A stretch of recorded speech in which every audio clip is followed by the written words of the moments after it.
Mga artista, asawa o kapamilya ng sikat na personalidad at content creator o vlogger na tatakbo sa 2025 election, Part 2. Una sa ating listahan si Aiko Melendez. Si Aiko ay naghain noong October 7 ng kanyang Certificate of Candidacy para sa muling halalan bilang konsehal ng 5th District ng Quezon City.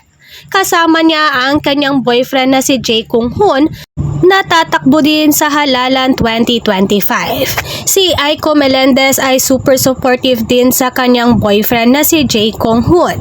Sinamahan din ni Aiko Melendez ang kanyang boyfriend na si Jay Kung Hoon upang maghain ng kanyang Certificate of Candidacy bilang pangalawang termino sa pagkakongresista sa 1st District Olongapo, Zambales. Sunod naman sa ating listahan, ang mag-iinang sina Vilma Santos Recto at ang kanyang mga anak na sina Luis Manzano at Ryan Recto. Pawang tumatakbo para sa isang posisyon sa Batangas. Si Luis Manzano tatakbo bilang vice-gobernador ng Batangas. Si Ryan Recto naman ay tatakbo bilang kinatawan ng 6th District ng Batangas sa ilalim ng Nationalista Party. Sunod naman ang aktres na si Angelica de la Cruz. Si Angelica de la Cruz ay kasalukuyang kapitana ng Barangay Longos sa Malabon. Ngayon naman ay naghain ito ng kanyang Certificate of Candidacy para sa pagkakandidato ng pagka-Vice Mayor ng lungsod ng Malabon.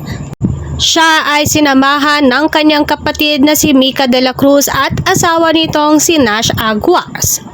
Ang aktres naman na si Angelo De Leon ay naghain ng kanyang kandidatura sa pagkakonsihal ng Pasig sa COMELEC noong October 4. Kung papalari naman ang aktres, ito ay kanyang pangalawang termino bilang pagkakonsihal at hangad na may pagpatuloy ang TGIS sa konseho. Tapat na paggogobyerno at gagawa ng may mapagmahal ng isang ina at layuning magbigay ng isang magandang serbisyo para sa mga Pasigenyo. Si Nora Honor ay nagnanais naman na pumwesto sa House seat habang pinangunahan niya ang paghahain ng Certificate of Nomination at pagtanggap ng People's Champ Party List. Kung matatandaan, si Nora Honor din ay lumaban at tumakbo bilang representative ng isang party list noong 2022 elections pero hindi ito nagtagumpay. Sunod naman sa ating listahan, ang People's Champ naman na si Manny Pacquiao ay naghain ng kanyang Certificate of Candidacy sa pagka-senator. Ito'y matapos na matalo sa nagdaang eleksyon noong taong 2022 sa pagka-presidente. Kasama niyang naghain ng kanyang kandidatura ang kanyang asawang si Jinky Pacquiao na talaga namang todo suporta sa kanya. Samantala, ang kanyang anak naman na si Michael ay tatakbong konsehal sa Gensan. Si Michael ang pinakabatang naghain ng kanyang kandidatura sa nasabing lungsod sa edad na 22.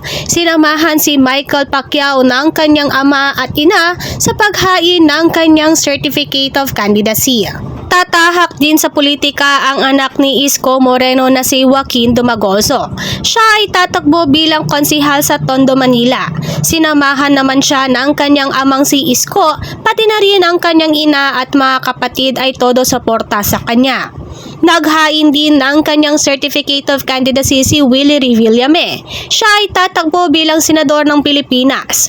Umugong ang balitang ito matapos sabihin ni Willie noon na wala siyang balak pumasok sa politika. Pero nagulat ang lahat nang siya'y naghain ng kanyang kandidatura.